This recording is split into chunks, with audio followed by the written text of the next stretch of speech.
Hi, I'm Sherri, And I'm Lana. and this is Real Estate Tips with SNL.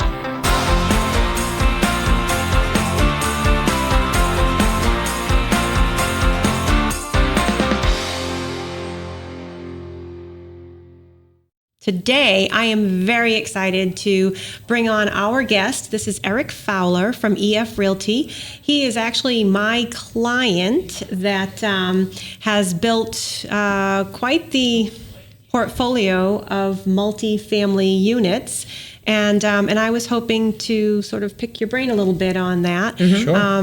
Maybe you could start by giving us a little background on yourself. Okay, sure. Yeah, my name is Eric Fowler. I've been a real estate investor for about 30 years. 30 years this November. 30 years seems to be the norm with everybody. I know it. Yeah. Well, I'm 57. There you go. 30 years. 30 years, yeah. How time flies. Originally, it started as a side hustle. My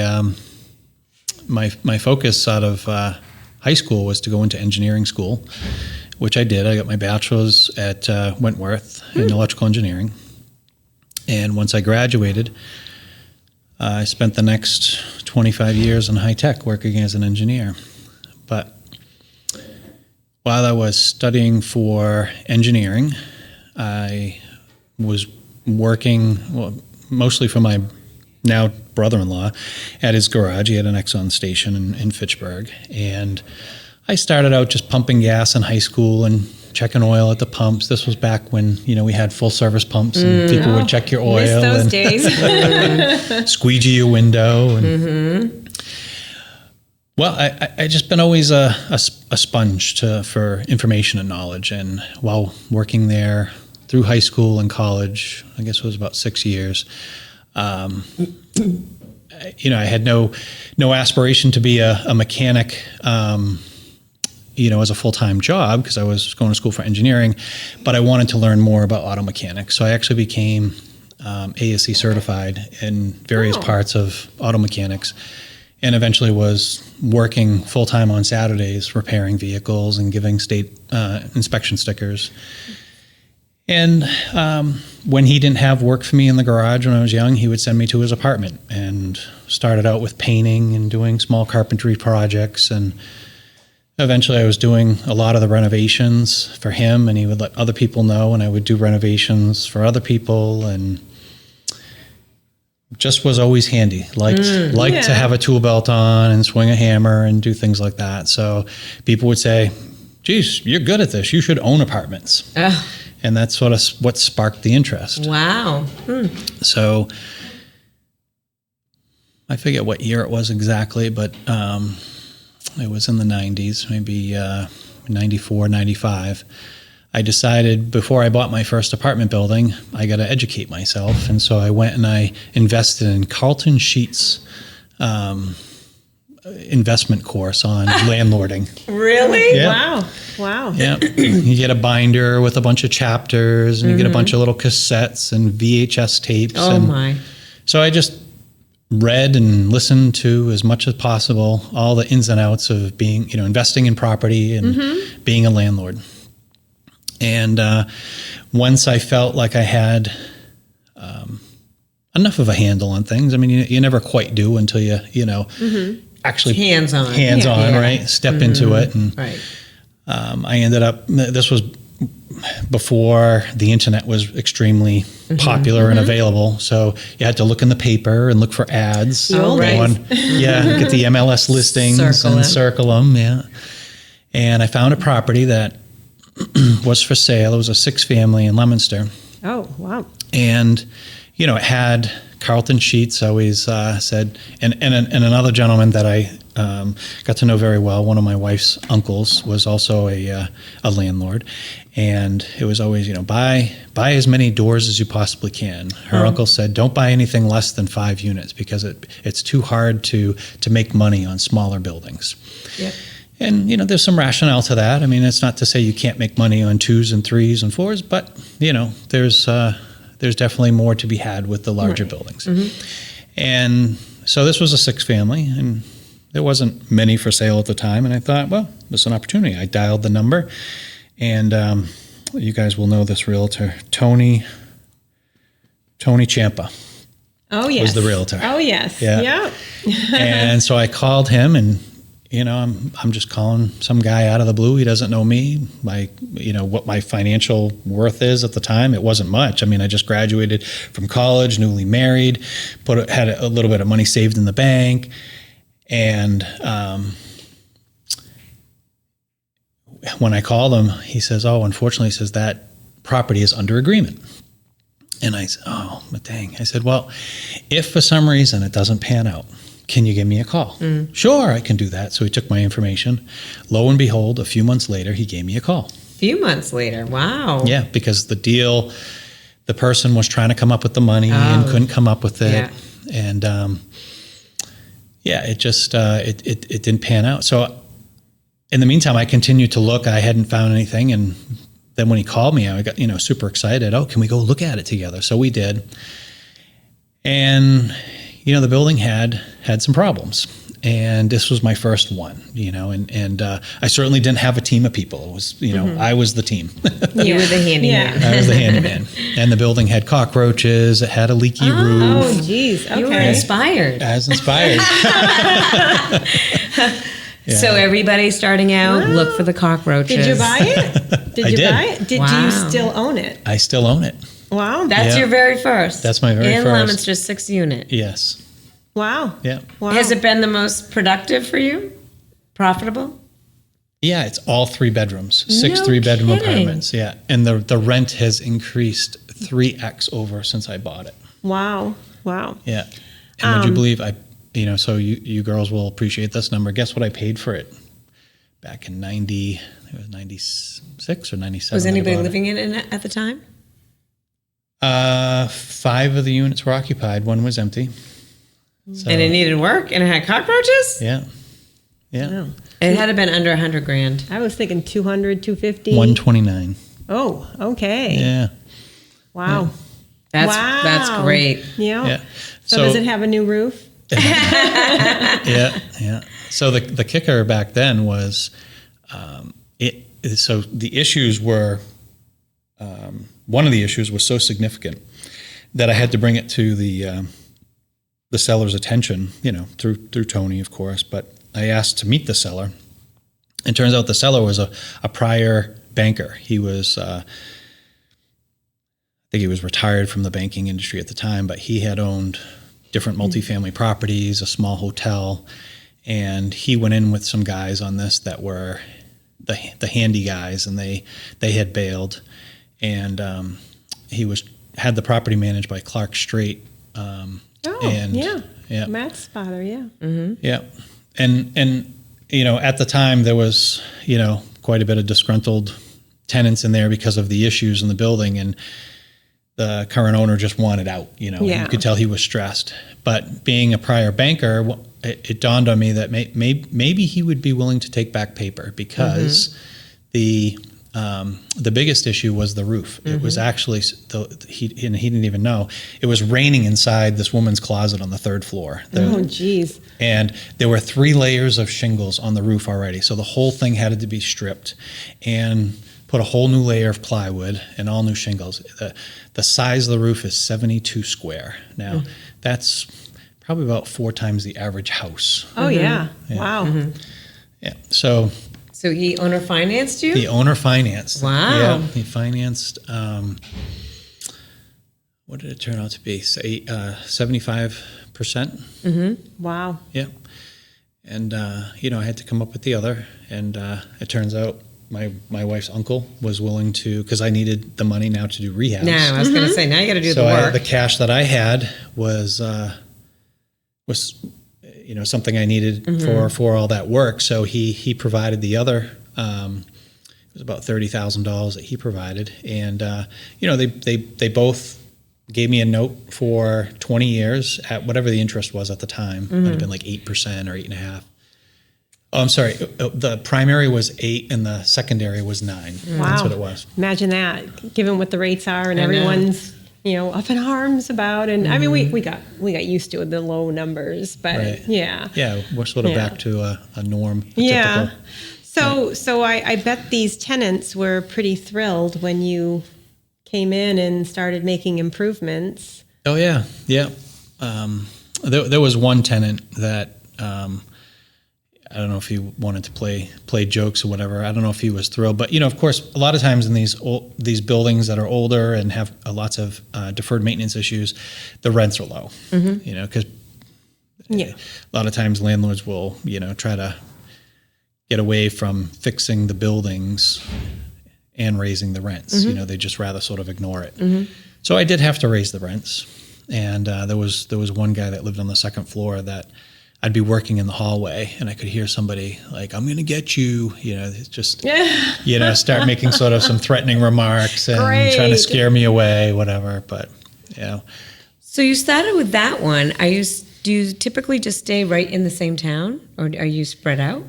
No, I'm spread out. I have properties in Fitchburg, Leominster, Clinton, and Worcester. Wow. Ask him how many. Oh, so how many doors? 102 doors? Units, yeah. 102. That's wonderful. Yeah. Now, do you go there regularly and check on things? Oh yeah, I'm an active landlord. I manage and maintain all my own properties. I mean, I do have a team of folks that work for me, part-time and full-time folks that, with that number of units, I can't do it all by myself. But I do not have an office staff. It's me. I pay all my own bills, collect all own rents. Having come from, the engineering / computer industry, I've always felt comfort being behind a computer. So initially I started with spreadsheets, keep track of everything, and eventually invested in property management software that allowed me to do a better job at handling all the different doors and units. So I think that when I'm thinking about, I get a lot of calls from people that are just entering in the market and they are excited about becoming landlords, investors, and they want to start building a portfolio. Yeah. I think what I try to look at, my first question to ask them is, do you know how to be a landlord? Do you know anything about property management? Right. Because buying a property is one thing, but then maintaining and running it is another thing. Sure. I mean, you're dealing with individuals, different personalities, then you're dealing with trying to maintain the property and hoping that the people are going to treat it the same way that you are caring about it. And then also, how do you manage, the money? Like, some people don't want checks anymore. They want direct deposit, right? All these new technology things that they can have. So there's so many things to think about. But what do you think is maybe one or two things that are important for somebody thinking about starting to purchase investment properties? What would be something that they should really get a grasp on? Reinvestment. It's you can't sit still on these properties. You do have to. It doesn't stop at the purchase. Yeah. I know there's people out there that try and just sort of collect the rent. Yes. But things start to go downhill from there. You have disgruntled tenants. If your issues are bad enough, they could report you. You can now get into some legal troubles. You might have trouble collecting the rents. If you have trouble collecting enough rents, you might not be able to pay your mortgage. Yep.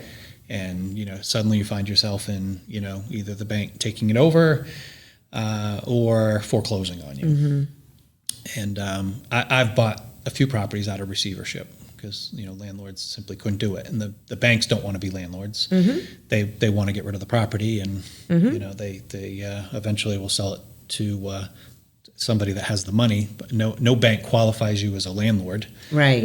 So exactly, which they probably should. Probably should. They probably should. Yeah. There's got to be a percentage that you have to allot for vacancies. Oh yeah. So, what does that look like? Well, anytime you put together I call it a cash flow analysis, but a bank will always factor in 5% vacancy. So, you take your all your gross rents and you subtract 5%, and that's your effective rent. Right. They'll allow you to then deduct your expenses and say, okay, after expenses, what's your net operating income, and that you can use to service debt. But let's say you take,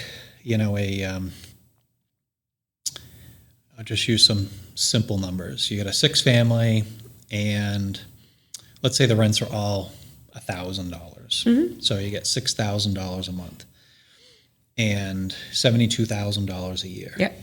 And if you take 5%, it's $3,600. So that's for the year. Right. Right. So that's maybe 3 months worth of rent. Is that realistic? Well, I've had some good times, and there's reasons for that, but I hadn't had any vacancies in several years. But then all of a sudden they come in spurts, and people that generally live in apartments are transitional. Could be a year, could be 5 years, 10 years. I've got people that have been with me almost as long as I've been a landlord. So you really don't know, and you can't bet your finances on somebody's personal life. You just don't know what's going to happen, right? So you sort of have to plan and budget for some amount of turnover. And so there's times when turnover is much higher than 5%. And then when I go inside of a unit, depending on the condition, I like to provide people with a modern looking, well cleaned and functioning apartment. I do them all similar to how we've done the flip houses. And people really appreciate that. They walk in and they're stunned. They're like, wow, this is the best apartment I've ever seen. And it's still at market rate. I'm not charging anything different. But to get there, depends at the starting point of the apartment and how to get to the finish. And I can spend anywhere from $7,000 to $20,000 to redo an apartment inside. And so while you're redoing and rehabbing the apartment, you're not making money on rent. Correct. Right. So your vacancy, your effective vacancy in terms of dollars could be more like, 4 to 8 months worth of money, in order to rehab that apartment. So when someone moves out, what is the most typical rehab that you're doing? Is it just simply paint, or do you find that you're having to do a bit more? Yeah, it varies on the apartment. So right now we're working on one of our buildings in Fitchburg. There are 2 apartments in the same building that recently people moved out. The reason why they moved has nothing to do with each other. They're completely separate families. I don't even know if they associated with one another. But the one family had been in the building since I purchased the building 8 years ago, and we made some improvements along the way that helped them sort of stay there. But it was a much older style apartment, and they knew that, and they had talked to me about doing some renovations and maybe moving into another apartment, but it was also too small for them. That's ultimately why they decided to move. So I was starting from a much older apartment. So, we did the kitchen over, the bathroom over, all the floors, replaced the doors, the knobs, the hinges, all the lights, painted the whole place. Nice. So that was a major, renovation. On a scale of 1 to 10, where 10 is major, you're sort of gutting to the studs. This was probably like a 7. Okay. Yeah. I feel like another thing is, this is great that you're always saying reinvest your money into it, right? So you're not just slapping on a little bit of lipstick, so to speak. You're making a home for somebody, right? Yeah. I think the second most important thing, and you've been talking about it since we started, is accountability to be there as a landlord, showing up. Yeah. And your tenants know it's you. Right. We know the term absentee landlord, where they never go back to the property ever and see anybody. They don't even know who's there, right? Yeah. And I have encouraged my people that have started buying their first is show up, call at least quarterly for the first year. Let them know that this is your building and you care about it, because they're going to care just as much for it. And then, you back off and you're there as much as you need to, but be accessible, whether it's you tell them, email, text, whatever it needs to be done, and let them know that you care about it. Because I know when I go into these buildings to sell, some of these, they're disgruntled, right? They're upset. Yeah. No one's ever seen this. I complained about this over and over. And nothing worse than trying to sell a property where the tenants are going to say all the bad things, right? Because the person wasn't there. But I'm sure if you put one of your properties on the market, I don't think it sounds like you'd have disgruntled people, because you're there, you know who they are, you get to see them, and it's not like you're being friends, it's a business transaction, but You're there because that's your property and you care about it. Right. Absolutely. Yeah. So I'm sure that's a big ticket for people. Oh, yeah. I can't tell you over the 30 years that I've been a landlord how many times I've received, sometimes face-to-face, sometimes in a text message, sometimes in an email, just a nice thank you. You've been the best landlord ever. And sometimes I fix something in their apartment. Sometimes it's because I resolved an issue between tenants. Sometimes it's, they're moving on in their life. They may get married or buying a house, which I love. If somebody buys a house, I'm always happy to help them, give them a referral, provide them with financial information. That's great. Yeah, I definitely want to see people, pursue the American dream if they can. That's awesome. But, so many accolades over the years, whether, like I said, existing tenant or tenant on the way out, just, thanking me for being the landlord that I am. Because I think it was a bad rap for a while through the industry when there was a lot of investors coming in and buying them and then not being present, right, outside. And it was, oh, you're going to rent there. Oh, it's never got fixed. Or you're going to go to that building. And same thing, it could have been in the time when you're circling the apartments. But I remember getting my first apartment and it was in great shape. It might have been like, outdated in the sense, but it was clean, crisp. And I still know that landlord from this day. And he still treats his properties the same way. Like, he is present. He knows his tenants.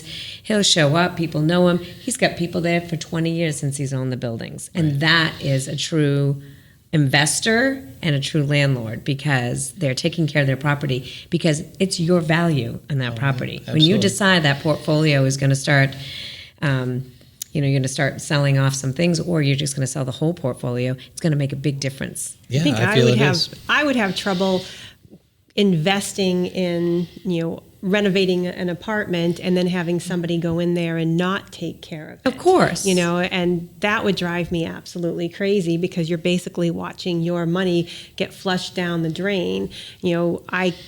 Some people have different opinions of clean and neat. Yeah. Do you find that that's a problem every now and then? Oh, yeah. It just sort of comes with the business. Yeah. There's apartments I walk into that are just absolutely gorgeous.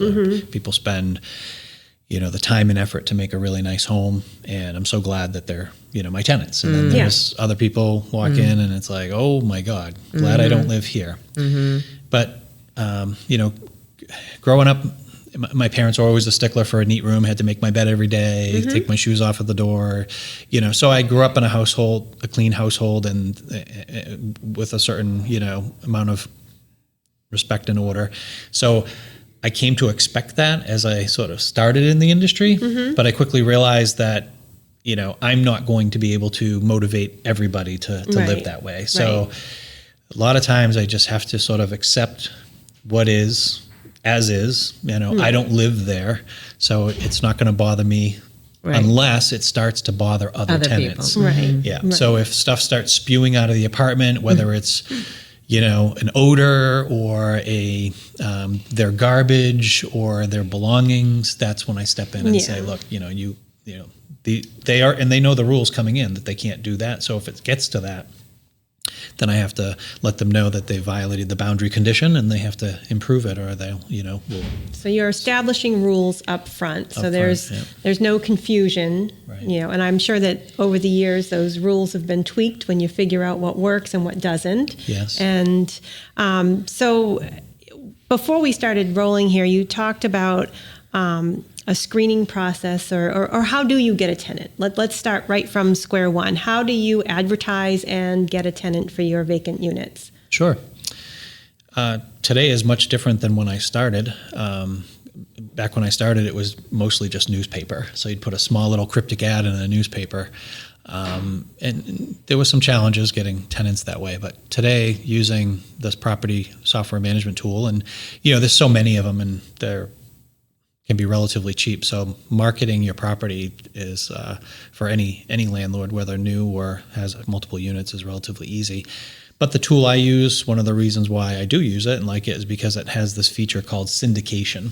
So I can create one ad in the tool with pictures and lots of information about the property. It'll blast that listing to 8 different websites. There's Zillow and HutPads and Apartments.com and Trulia, et cetera, et cetera. So there's multiple opportunities to have it listed electronically. And I don't use paper anymore. Oh, and sometimes I'll post to Facebook as well. And then the responses come in. And a lot of times there's people out there just, is this still available? Which is always, it's kind of an automated response. You just got to click a button. Almost zero effort on the part of the potential renter trying to show any interest in your apartment.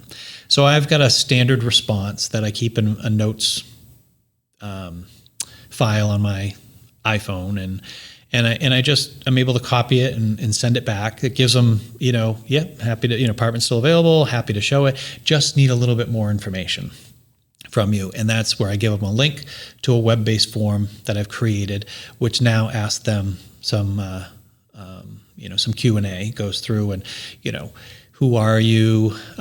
What's your phone number? So now it's not through Facebook or through a web link. I've got a phone number, your email address. Do you work? What's your monthly income? I think that would be important. Do you work and have any money? Yeah, How absolutely. about pets? Yep. Do you have pets? If so, what kind? Do you allow them? I do, depending on the building, the type of pet. Yeah. So one of the buildings I have is large enough that I have a property super on site. So he's there, and he can keep eyes on things. And so I do allow dogs at that property. 3 dogs, 2 cats, and a ferret. Oh no. No, try to minimize the zoo. Okay. Yeah, but and they fill this out, but it's not an application. it's not an so it's just a application. I Q&A. don't ask for Social Security number. Don't do a background check. It's really just get a basic profile about who you are, because I want to know if it comes back, it's got to show me that you have the potential to qualify for the apartment. Yeah. So I ask them what their income is, but I don't validate that yet. Right. So if what they tell me doesn't even meet the minimum qualification, and I use 2.75 as the multiplier to determine if that, their income meets that threshold, then if it doesn't, I let them know. But I let them know through my email address, so it's not obscure, and they're like, oh, well, I have my spouse also works. So sometimes people forget that. They just put their income. Sure. So there might be some further engagement, but if they, don't meet the thresholds, then I say, unfortunately you wouldn't qualify. And if they do, then I'll happy to set up an appointment. Right. And then I'll personally show them the property, and I'll make an appointment with them. And, but the appointment could be that day, could be the next day, could be a week later. Generally, within a few hours of that appointment, I text them and I say, just confirming that we're both meeting there at 5:00 today. And if I don't get a response, I don't show up. Okay. But if I get a response, then I show up and they're there, and then I happily show them the apartment. I take them, through the inside and the outside, answer any questions. And when I say the outside, why is that important? Well, it's parking. I have laundry rooms in all my buildings. Nice. Yeah. Porches, who has access, storage if it's available. Yeah. What's your most affordable, your rent range, most affordable to most expensive right now? I know that could change. Yeah. Well, I have studio apartments. So the lowest rent, and that's for a studio apartment, is a single room. It's like just a room. Just a room. You get a kitchenette. Yeah, think hotel. Kitchenette, your twin bed, and a bathroom. $900. Nice. The highest rent, $2,100. That's for a 3-bedroom. Wow. Yeah. And there's parking for all of your rentals? Yeah. So the property in Clinton is right downtown off of High Street. So there is a driveway that fits 3 cars, and there's 21 units there. Oh, geez. So that is the only property that doesn't have enough off-street parking. But it works because it's a city, and people want to be close to downtown, and street parking is free. And there's several people there that choose. I find in these cities that people choose Ubers or It's bicycles. crazy. Yeah, I know, it's crazy. So not all my tenants have vehicles. Yeah, I know. I see that often. I see it often. Yeah. Do you want to hold on to your properties? Lana's hungry to sell. No, I'm not hungry to sell. I'm not hungry. I actually own. That was my first house, was a multifamily, and I could see the potential of moving forward, but that wasn't the direction I was interested in going in. But what I wonder is, where's the time that you feel that you would not grow anymore, and maybe you start slowing down? I mean, I don't know. Is that just is that like a job like us? Like you just decide and then you slowly, I don't know. How's that going to look for you? It's a great question, a question I've been pondering myself for the last couple of years. So like I said, I'm 57. I've been asked several times by many people, at what point are you going to slow down? For me, when I'm not physically able. Yeah. Sure. I'm not the kind of person to sit around. I've always been, my sisters call me type A personality. I just want, and the other one calls me an Energizer bunny. I just want to be active, with things. And I find, I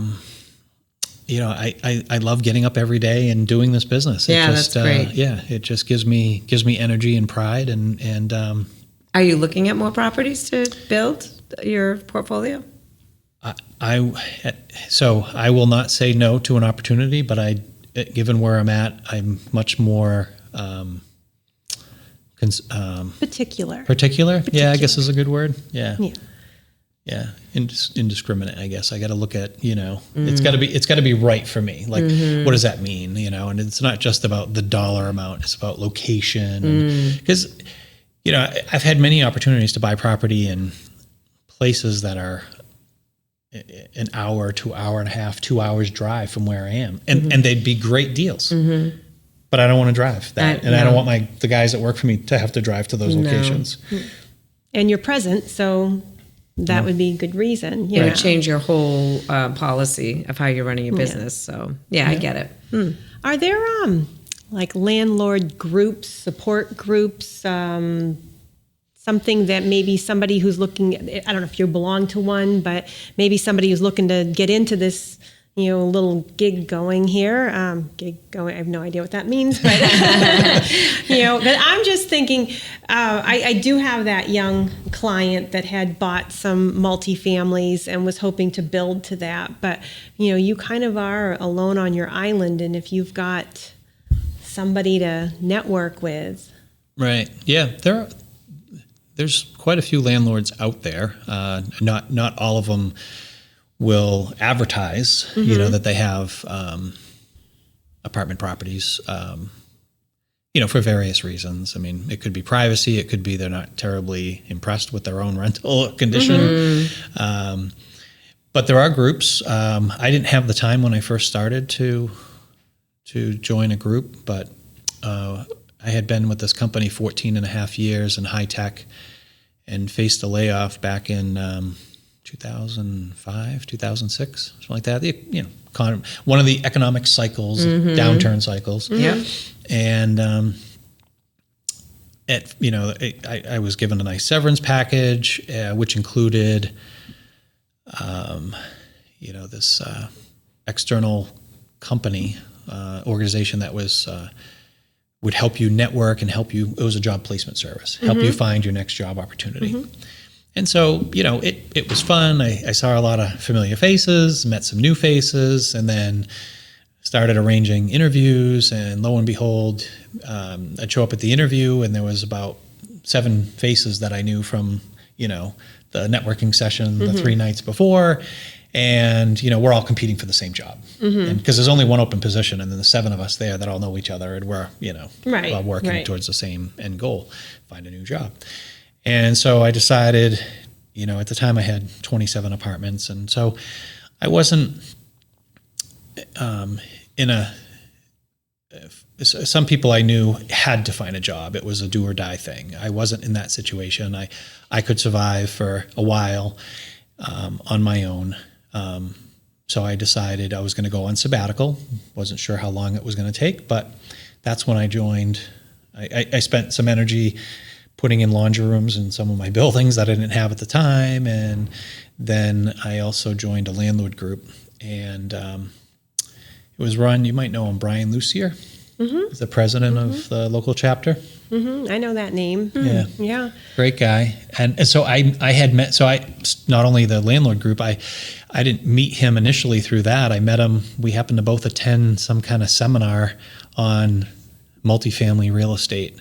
And we were both there for the same event. We introduced ourselves to each other, and turns out he had multifamilies in Gardner, and I had some in Leominster. And we're like, oh, small world. And now I run into him all the time at Home Depot. Doing the same thing, right? Yeah.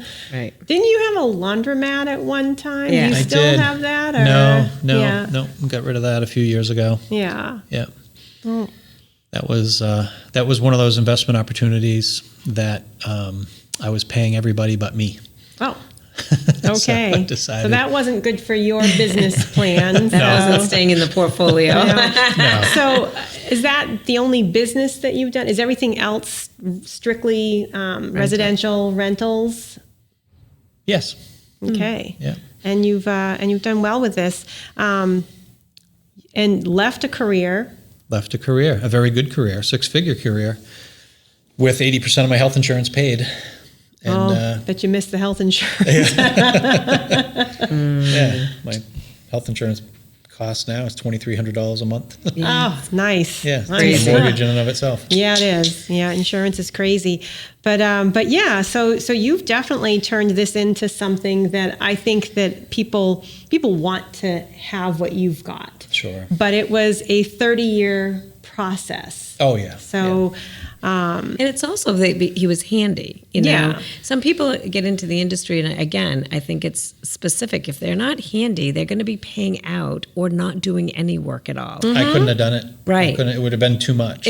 Right, and so you're buying buildings that you can afford that probably going to need some work. Yeah. If you're not handy and willing to put the sweat equity or understand how to do it, then the time of vacancies from doing the work, you're not Right. reaping the reward. So I think someone that's handy, on hands, that is going to be present and speak to these people. I mean, Right. you're going to have to Right. speak to the tenants, and I think those are going to be the successful investors. Yeah. Absolutely.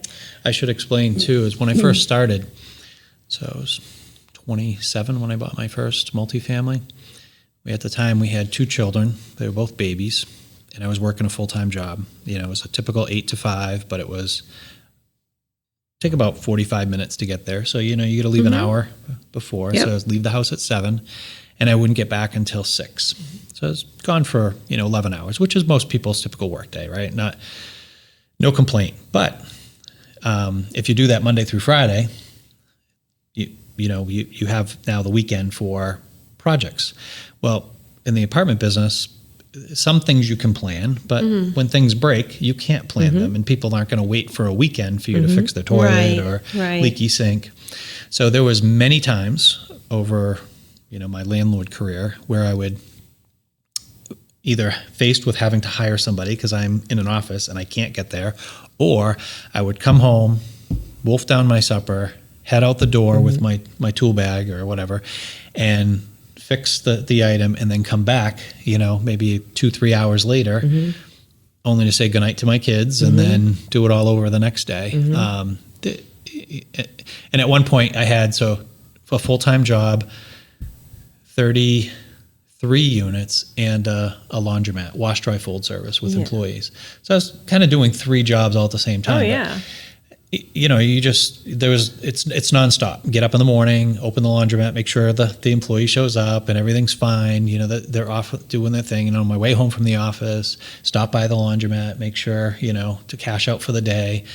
12, 14-hour days, 7 days a week was kind of nonstop for several years. So Plus, you being a definitely got to put in the parent, sweat equity. You eventually became a hockey parent, so then you had no life. Right.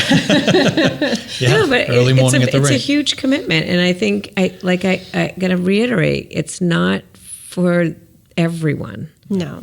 And we just had somebody from our office on a commercial talk about commercial properties and stuff, and there is some investors that just sit behind a desk behind their computer and just do the numbers, and then they buy them. But if you really want to build a portfolio, it's a full-time job that you could, as long as you have the support of team people that you can work with and you're handy enough, it's probably going to work out for you. But if you're not, it's either going to affect your living daily life, or when you go to sell, you might not be reaping the rewards as much because it's not going to, your profit is not going to be as high because the building needs work. Well, additionally, if you have tenants that are constantly turning over, then there's a cost involved in that. Always. So this is me telling you what I learned today. There we go.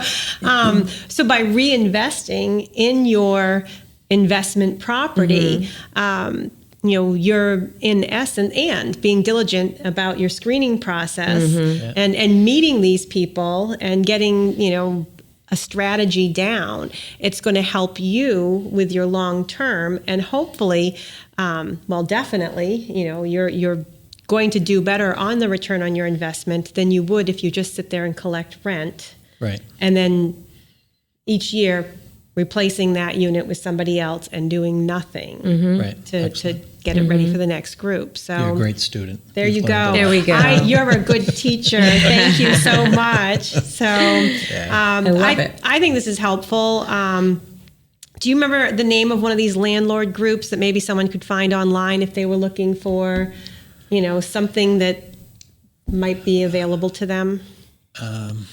I haven't been to any meetings in a while, so the name escapes me at the moment, but it's there's different chapters. There's a Worcester chapter, or Worcester County. There's a Boston chapter. I've attended both of those.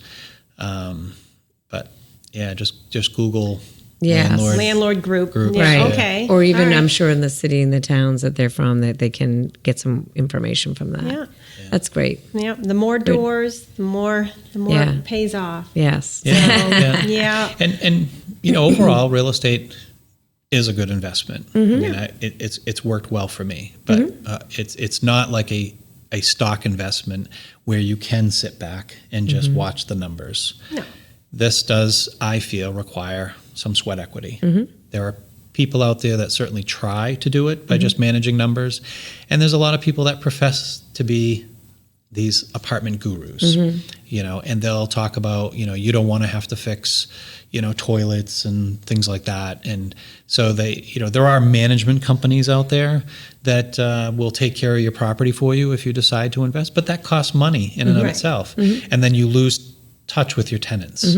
And property management companies will do as much as they can to maintain. But what I find in any property that I take over from, by purchasing, and if they had a property management company in place, a lot of times the capital improvements aren't getting done, just the basic necessities for maintaining. Oh, you get a leaky faucet, they replace the faucet, but the apartment is not updated. It's not brought up to modern day standards.